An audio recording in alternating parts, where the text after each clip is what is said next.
အားလုံးပဲမင်္ဂလာပါအာကျွန်တော်ဒီ web development ကိုစလေ့လာတော့ဆိုကျွန်တော်ဒီ HTML ရဲ့ CSS ရဲ့ JavaScript ကိုရေးပြီး website တွေစောက်တယ်ဗျာဒီလောက်ကတော့နားလည်သွားရပေါ့နော်ကျွန်တော်နည်းနည်းလေးလေ့လာပြီးတော့နားလည်သွားတယ်ဒါပေမဲ့ကျွန်တော် line ပေါ်ဆက်ပြီးတော့ဒီ web dev နဲ့ဆိုင်တဲ့စာရေးဖတ်မယ်ဆိုရင် client တို့ server တို့လို့ပြီး Node.js တို့ HTTP တို့ browser engine တို့တခါလေ HTML parser CSS parser အဲ့လိုစကားလုံးတွေပေါ့နော်အဲ့လိုဟာတွေတွေ့ရင်ကျွန်တော်နားမလည်ခဲ့ဘူးဗျတကယ်ကတော့ဒီကောင်တွေကလည်းခုန HTML CSS JavaScript တို့လိုပဲဒီ web ecosystem ဆိုတဲ့စနစ်ကြီးတစ်ခုလုံးထဲမှာဒီသူ့နေရာနဲ့သူတာဝန်ယူပြီးတော့ဒီသူ့ role နဲ့သူတာဝန်ယူပြီးတော့အလုပ်လုပ်နေတဲ့အစိပ်ပိုင်းတွေဖြစ်တယ်ပေါ့နော်ဟုတ်တယ်ဒီ website စောက်ရုံပဲဆိုရင်တော့ HTML CSS JavaScript ရေးတဲ့ရပြီဗျာဒါပေမဲ့အခုဒီ ecosystem တစ်ခုလုံးကိုကျွန်တော်တို့နားလည်သွားရဲဆိုရင်တော့ beginner တော်တော်များများစိတ်ထဲမှာရှိရမိကုန်းတော်တော်များများပြေလည်သွားမယ်လို့ကျွန်တော်ယူဆတယ်။အားကြောင့်မလို့ဒီဗီဒီယိုမှာတော့ဒီ web ecosystem ကို beginner နားလည်နိုင်တဲ့အနေအထားမျိုးဖြစ်အောင်အကြံအဖြစ်ကျွန်တော်ဖြည့်ရှင်းပြမယ်ပေါ့နော်။ဒီကောင်ကတော့ဒါကျွန်တော်တို့ web ecosystem ကိုကျွန်တော်အကြံအဖြစ်ပုံလေးဆွဲပြီးတော့ဖော်ပြထားတာပေါ့နော်။ကျွန်တော်တို့နေ့စဉ်အသုံးပြုနေတဲ့ youtube.com တို့ facebook.com တို့ဒီ website တွေကလည်းဒီပုံစံကိုပဲဒီစနစ်ကိုပဲအဓိကကြောရိုးဖြစ်သုံးထားတာပေါ့နော်ဒီစနစ်အတိုင်းပဲအဓိကအပြင်အလုပ်လုပ်နေရပါတော့ဆိုတော့ခင်ဗျားရေးမဲ့ website တွေခင်ဗျားရေးလာမဲ့ website တွေကလည်းဒီစနစ်ထဲမှာပဲဝင်ပြီးတော့အလုပ်လုပ်မှာပဲပြီးတော့ကျွန်တော်တို့တစ်ခုကြိုပြောချင်တာကအခုကျွန်တော်ရှင်းပြနေတဲ့အချိန်မှာဒီပိုင်းလေးဖြစ်ဟိုပိုင်းလေးဖြစ်ပို့ပြီးတော့တည်ကျင်တာရှိလိမ့်မယ်ဒါမှမဟုတ်ရင်လည်းနားမလဲရလေဖြစ်ကောင်းဖြစ်နိုင်တယ်အဲ့လိုကြရင်အဲ့လိုမေးခွန်းတွေဖြစ်လာပြီဆိုရင် research လုပ်ပါ AI ကိုသုံးအခုခေတ်မှာဆိုကျွန်တော် AI ကိုသုံးပြီးတော့လည်း research လုပ်လို့ရတယ်ဗျာ Google တင်မှာဟုတ်တော့ဘူးပေါ့နော်ကျွန်တော်ဒီ web ecosystem အကြောင်းပြောမယ်ဆိုရင် website ကိုအသုံးပြုတဲ့လူတွေရောပြီးတော့အဲ့ website တွေကပြုလုပ်တဲ့လူတွေရောပေါ့လေအဲ့ဒါတွေကိုကျွန်တော်ထည့်ပြောမှရမယ်အဲ့ website တွေကလေတွေကနေပေါ်လာမဟုတ်ဘူးလေအဲ့ကြကျွန်တော်နှစ်ခုလုံးကိုထည့်ပြောရမယ်ဒီ web ecosystem ကိုပြောမယ်ဆိုရင်ဆိုတော့ဒီညာဘက်ချမ်းကwebsite အသုံးပြုတဲ့လူရဲ့အချမ်းဒီဘက်အချမ်းက website တွေကိုပြုလုပ်တဲ့လူတွေရဲ့အချမ်းဆိုတော့ကျွန်တော် website ပြုလုပ်တဲ့လူရဲ့အချမ်းကနေစရှင်းပေးမယ် Okay ခင်ဗျားကဒီလိုမျိုး website တစ်ခုစောက်ချင်တယ်ဆိုပါစို့ဒါဆိုရင်ဒီ website စောက်ဖို့တော့ဆိုရင်ခင်ဗျား HTML တွေ CSS တွေ JavaScript file တွေခင်ဗျားရေးဖို့လိုလိမ့်မယ်အဲ့ file တွေကလောလောဆယ်ခင်ဗျားရဲ့ computer ပေါ်မှာရှိမှာပေါ့နော်ဒါပေမဲ့ကျွန်တော်တို့ရဲ့ရွေးချက်တစ်ခုလုံးကဒီ website တွေကို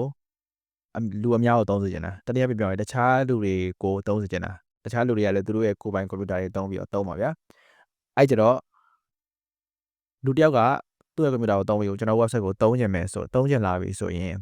ကျွန်တော်တို့ကဒီ file တွေကိုသူ့ရဲ့ကွန်ပျူတာကိုပို့ပေးနိုင်ဖို့လိုတယ်ဒါမှသာလေသူ့ကွန်ပျူတာမှာကျွန်တော်တို့ website ကပေါ်လာမှာပေါ့နော်ဒါမှသူအသုံးပြုလို့ရမှာဆိုတော့အဲ့ဒီရွေးချက်ကိုဖြည့်ဆည်းပေးနိုင်ဖို့အတွက်ကျွန်တော်တို့ server software ဆိုရယ် software တစ်ခုကိုရေးဖို့လိုလိမ့်မယ် software ကိုရှိရပေါ့နော်အဲ့လို software ရေးရတယ်ပေါ့နော်ကျွန်တော် developer အနေနဲ့ပြီးရင်အဲ့ software ရဲ့ UI ကကျွန်တော်ပြန်ပြောမယ်ဆိုရင်ဒီမှာလည်းရေးထားတယ် able to serve resources ဆိုတာကျွန်တော်တို့ဒီလိုမျိုး file တွေပေါ့နော်အဲ့ file တွေအပြင်ကျွန်တော်ထပ်ပေါင်းပြောရရင်ဒီလိုမျိုးဓာတ်ပုံတွေတို့ video တွေတို့ကျွန်တော်တို့ YouTube မှာဆို video တွေကြည့်ရလေအဲ့ video တွေဒါ resource တွေပဲပြီးရင်ကျွန်တော်တို့ Spotify တို့ဘာမှဆိုရင်ကျွန်တော်တို့ဒီသချင်းတွေအဲ့ဒီ resource တွေကိုကျွန်တော်တို့ on request ဒီတောင်းလာတဲ့အချိန်မှာ user က request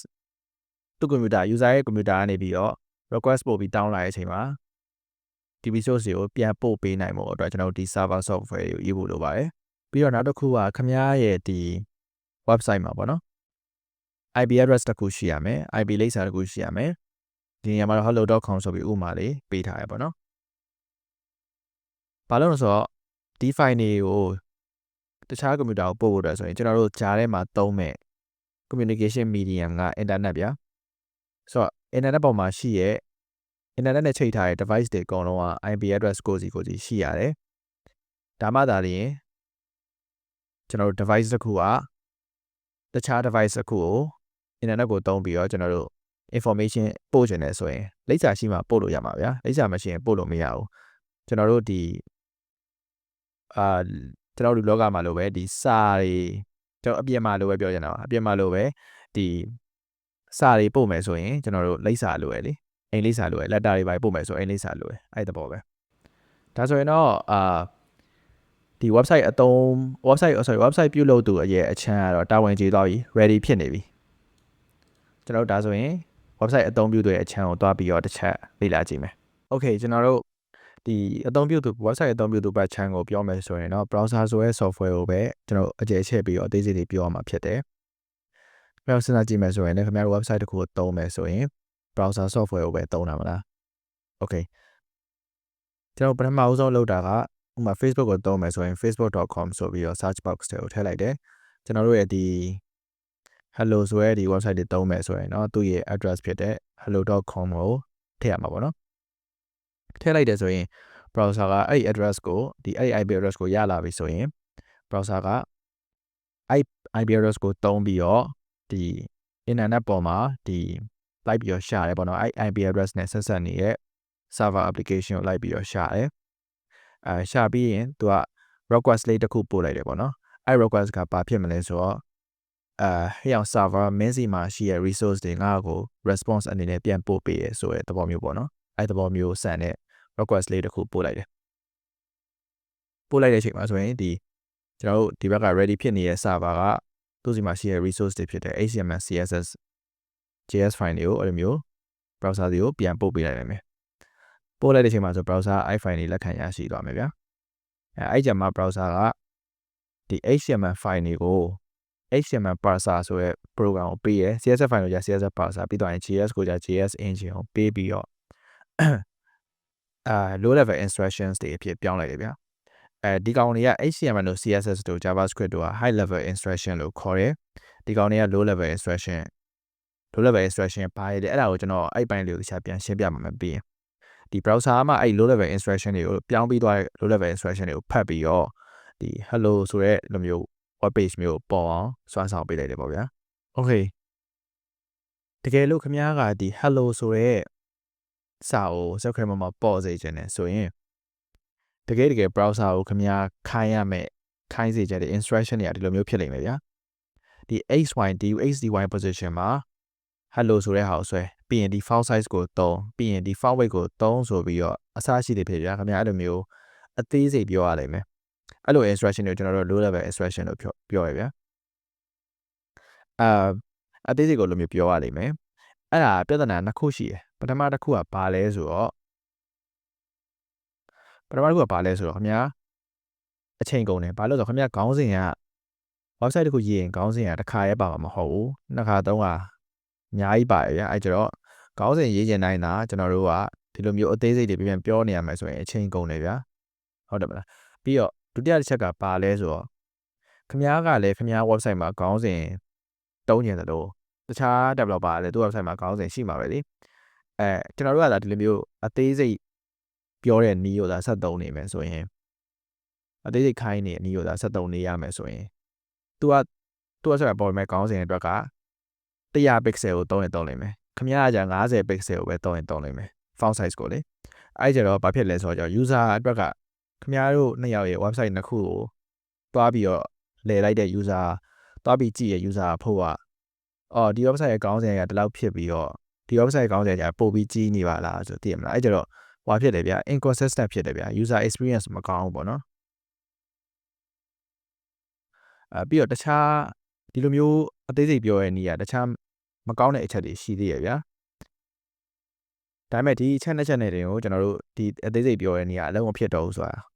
သိတာရပါတော့အဲ့ကြကျွန်တော်တို့ဒီကောင်း hello ဆိုတဲ့စာကိုပေါ်ကျင်တယ်ဆိုရင်ကျွန်တော်တို့ကဘယ်လိုလုပ်မှာလဲဒီလိုမျိုးအသေးစိတ်မပြောရအောင်ဆိုရင်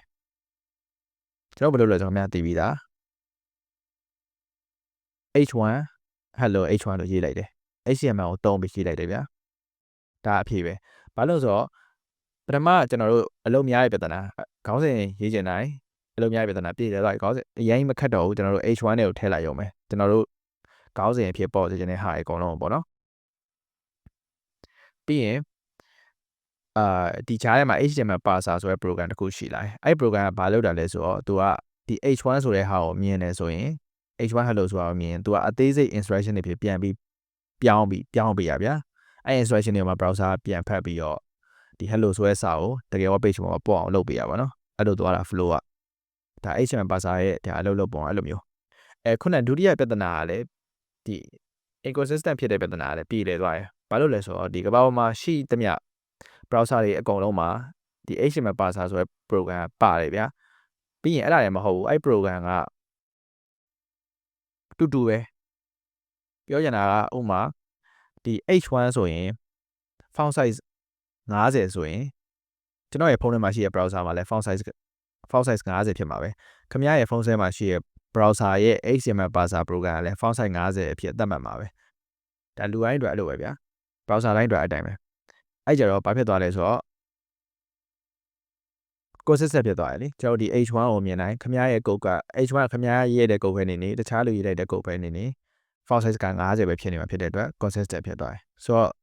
ဒီနှစ်ချက်လည်းပြည်တယ်သွားတယ်တခြားချက်တွေလည်းပြည်တယ်သွားတယ်ပေါ့နော်အဲကြောင့်မို့လို့ကျွန်တော်တို့ဒီလိုမျိုး